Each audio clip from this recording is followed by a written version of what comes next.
Assalamualaikum warahmatullahi wabarakatuh.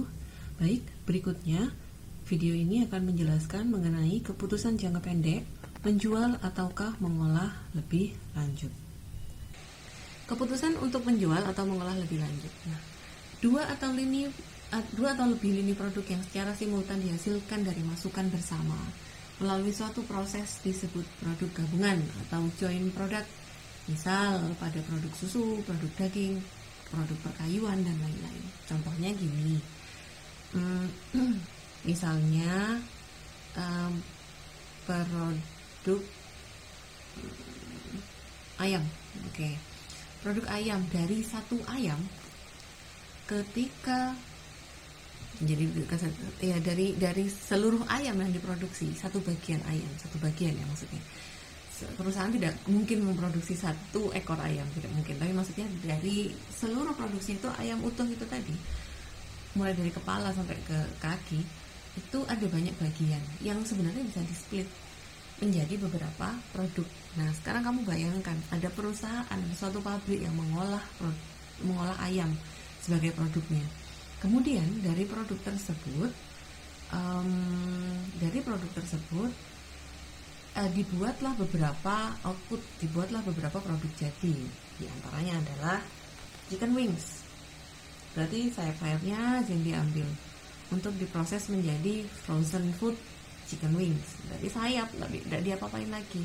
Jadi sayap diproses untuk awet, ya, tentunya diproses, dibumbuin, diproses untuk awet, diawetkan, di packaging, selesai.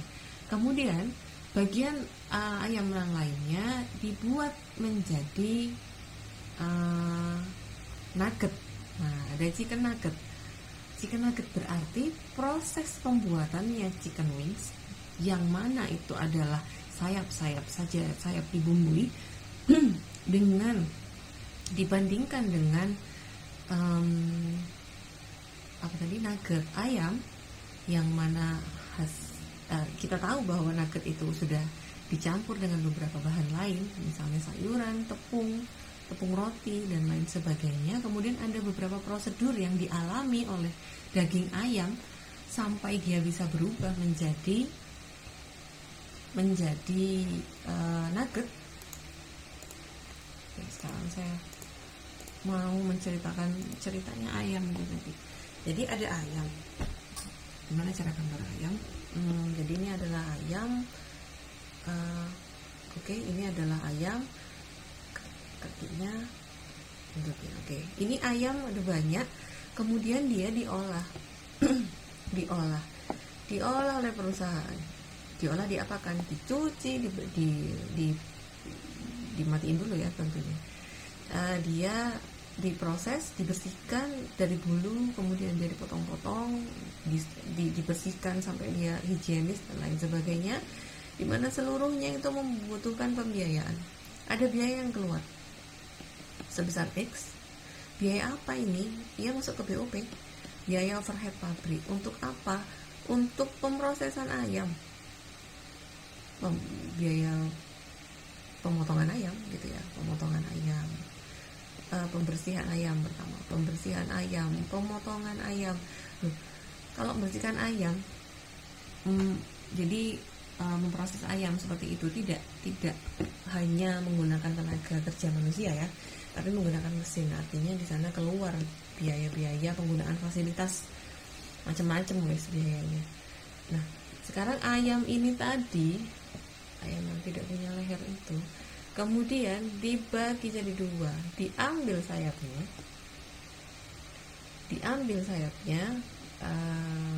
sayap ini menjadi produk chicken wings, chicken wings.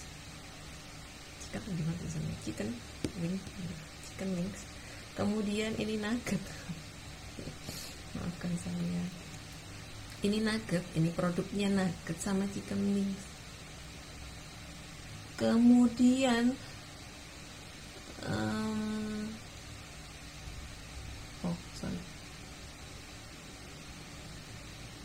iya boleh.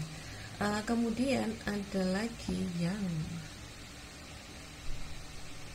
nggak apa-apa. Ini untuk menunjukkan dulu yang namanya split of point. Nah, ini namanya split of point. split off point atau disebut sebagai titik pisah. Nulis bahasa Indonesia aja saya keliru. Split off point atau titik pisah. Titik pisah pada apa? Titik pisah pembiayaan. Nah, misalnya di sini. Oh, saya tahu. Oke.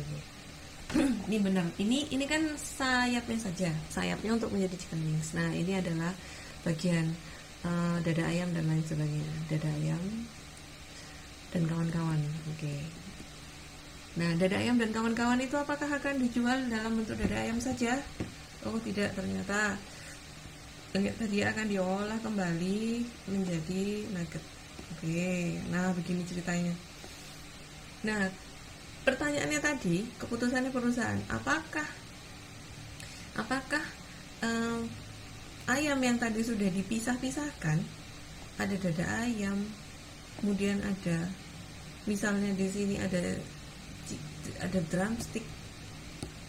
drumstick berarti pahanya, pin itu. Nah, di sini ada chicken drumstick, itu ada dada ayam. Apakah kemudian yang akan dijual adalah bentuk-bentuk drumstick itu tadi, kemudian chicken wingsnya apakah akan diolah lebih lanjut? Nah, ketika berada di titik ini, ayam ini masih bentuknya ayamnya belum punya leher, kita abaikan saja, toh ayamnya udah mati. Apakah di sini pembiayaan ini tadi digunakan bersama dan selesai sampai situ saja? Jadi ada biaya X ini tadi yang digunakan oleh apa aja? Oleh chicken wings, oleh drumstick, dan oleh chicken breast gitu ya. Jadi ada 3 bagian di sini, wings, drumstick, sama breast. Nah, kemudian ketiga-tiganya tuh sama-sama menyerap biaya yang di awal ketika dia dibersihkan dan ketika dia dipotong. Nah, biayanya itu kemudian kan sudah melekat pada produk-produk ini produk ya, pada produk-produk yang sebenarnya sudah bisa dijual. Ikan wings dia bisa dijual, drumstick bisa dijual, dada ayam breastnya juga bisa dijual. Nah, kemudian pertanyaannya adalah apakah lantas produk-produk ini ingin diolah lebih lanjut? Nah, ini diolah lebih lanjut seperti ini. Dada ayam ternyata jika dipertimbangkan oleh perusahaan bisa saja dia diolah lebih lanjut menjadi nugget. Kemudian meluncurkan produk nugget yang mungkin lebih diminati oleh anak-anak kecil sehingga pangsa pasarnya akan lebih luas. Pertimbangan seperti itu. Namun pada pemrosesannya chicken breast ini tadi untuk menjadi nugget maka dibutuhkan pembiayaan lain, ya kan? Butuh bahan lain, butuh pemrosesan lebih lanjut, sehingga ada penggunaan fasilitas lebih lanjut yang menyerap biaya. Muncul lagi biaya X.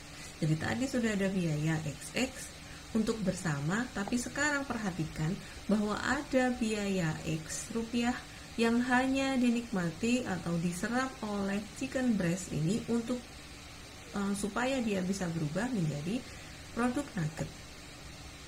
Itu ceritanya. Jadi poin-poinnya adalah ada joint cost. Di sini adalah joint cost.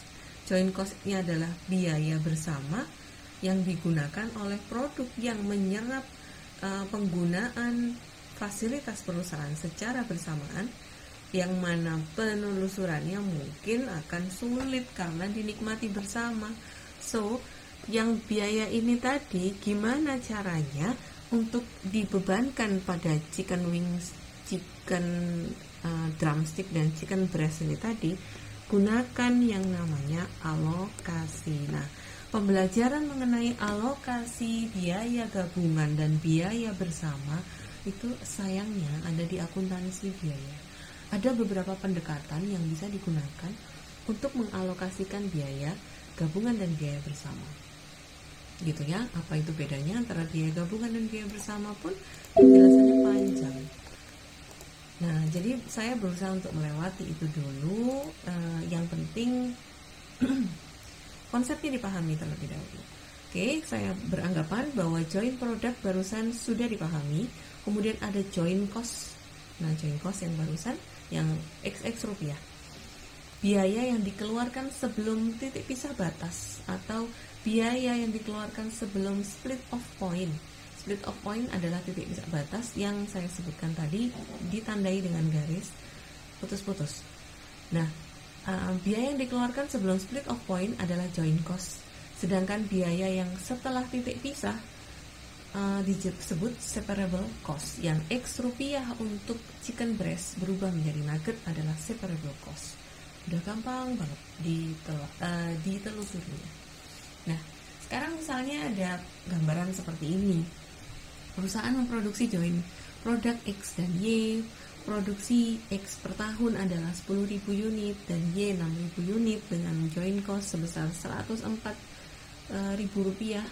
Produk X dijual dengan harga 10 per unit dan Y 16 per unit. Pada split off point, produk X dapat diproses lebih lanjut dengan tambahan biaya 30.000.